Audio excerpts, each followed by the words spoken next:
पडून 49 जणांचा मृत्यू झालाय तर दोघे बचावले। आफ्रिका खंडातल्या सहारा वाळवंटात निर्मनुष्य परिसरातली ही घटना आहे।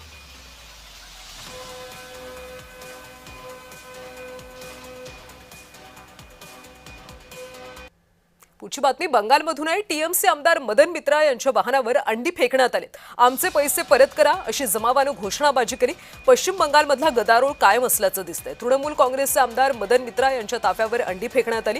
यापूर्वी टीएमसीचे खासदार अभिषेक बॅनर्जी आणि त्यानंतर टीएमसीचे खासदार कल्याण बॅनर्जी यांच्यावर सुद्धा हल्ला झाला होता।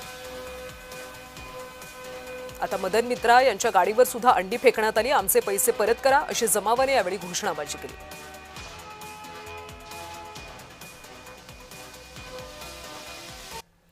शिक्षण मंत्री धर्मेंद्र प्रधान यांनी राजीनामा द्यावा। राजीनामा दिला नाही तर आंदोलन मागे घेणार नाही।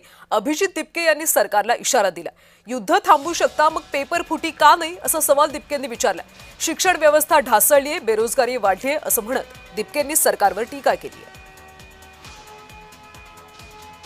तुम्ही देशाचं नुसतं वाटोळं करून टाकलेलं आहे ना, रोजगार देताय मुलांना ना त्यांच्या परीक्षा तुम्ही बरोबर घेताय, तर करायचं काय या मग सरकारचं?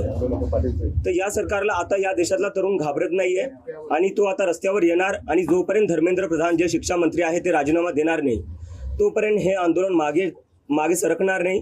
धर्मेंद्र प्रधानचा राजीनामा आम्ही घेऊनच राहू आणि पुढच्या येत्या काळात आम्ही हे आंदोलन अजून तीव्र करू। जर शिक्षा मंत्र्यांचं अकाउंटेबिलिटी फिक्स होत नाही तर याच्यात पंतप्रधानांची जिम्मेदारी आहे।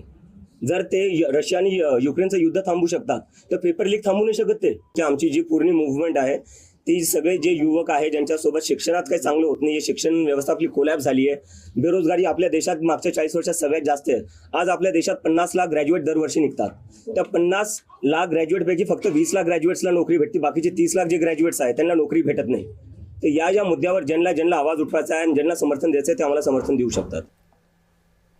दिल्लीमध्ये अतिक्रमण विरोधी कारवाईला वेग आल्याचं दिसतंय। खानपूर आणि सैनिक फर्म्स मधल्या बेकायदेशीर बांधकामांवर हातोडा मारण्यात आलाय।